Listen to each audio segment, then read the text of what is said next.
Welcome to today's Explainer. We're diving straight into what has basically become one of the most explosive digital policy debates Ghana has seen in years. I'm talking about the NITA Bill.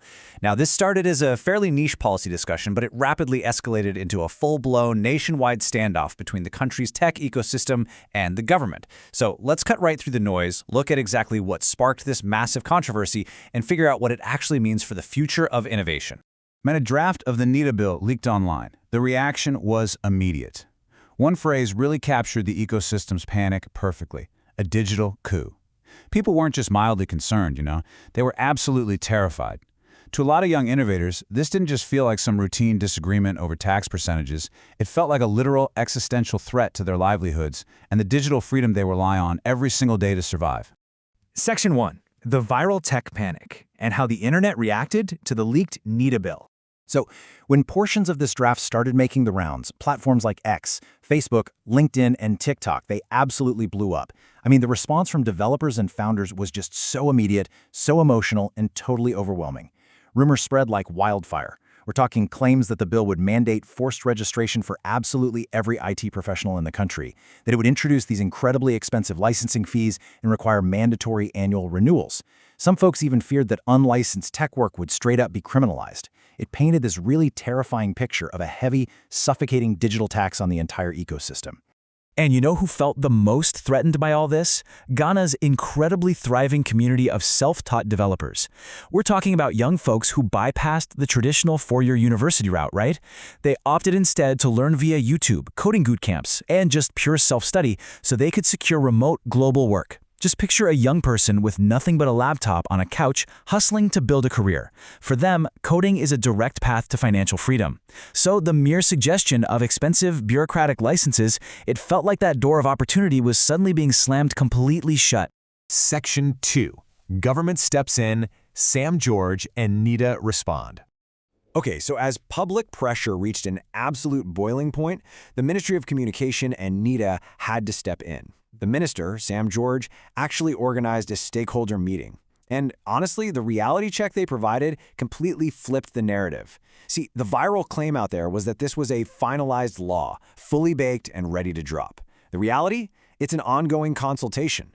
Officials made it very clear that the circulating draft was far from final. Legal revisions are still actively happening, and crucially, it hasn't even reached Parliament yet. Then, of course, there was the huge question of who this actually targets. The internet was practically convinced that every single student, graphic designer, or freelancer writing code in their bedroom was directly in the crosshairs. But officials clarified that the actual targets are government contractors, regulated ICT providers, cloud service providers, and critical digital infrastructure. It's really about major operators handling critical national data, not your everyday individual freelancer. But look, we have to talk about the money. 6,000 Ghanaian cedis. That specific rumor was the source of so much controversy. It was this terrifying idea that individual developers would have to pay a 6,000 cedi registration fee plus another 5,000 cedis just for an annual renewal. For a young freelancer just starting out, a fee like that is devastating. It's absolutely no wonder the internet lost its collective mind over it. Well, the reality?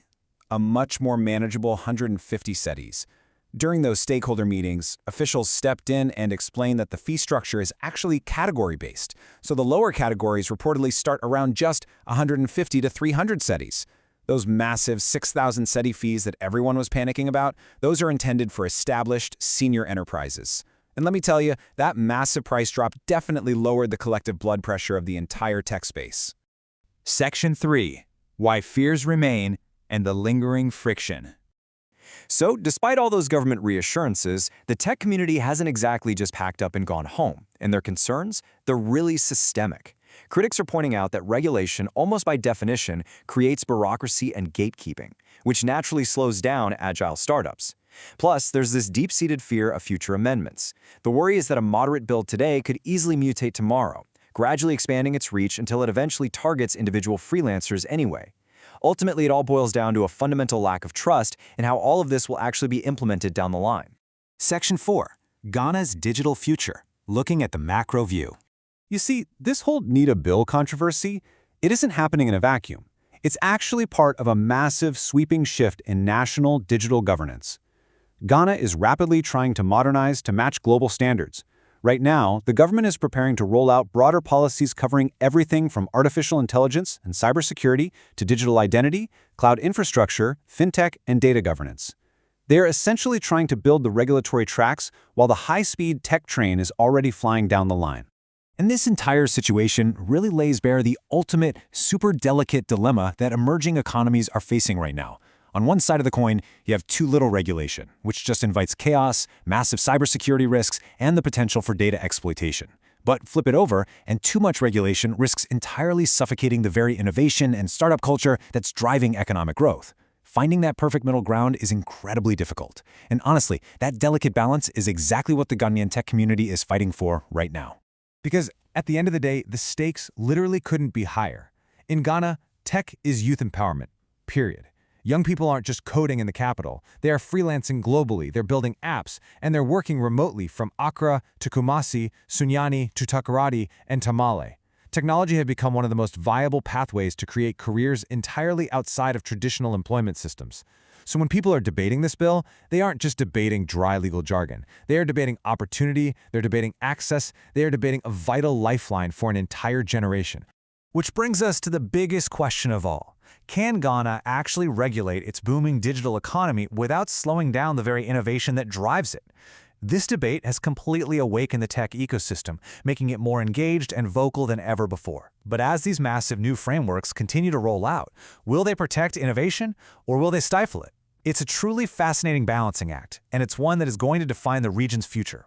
Thanks so much for joining me for this explainer. Keep questioning, and we'll see exactly how this all unfolds.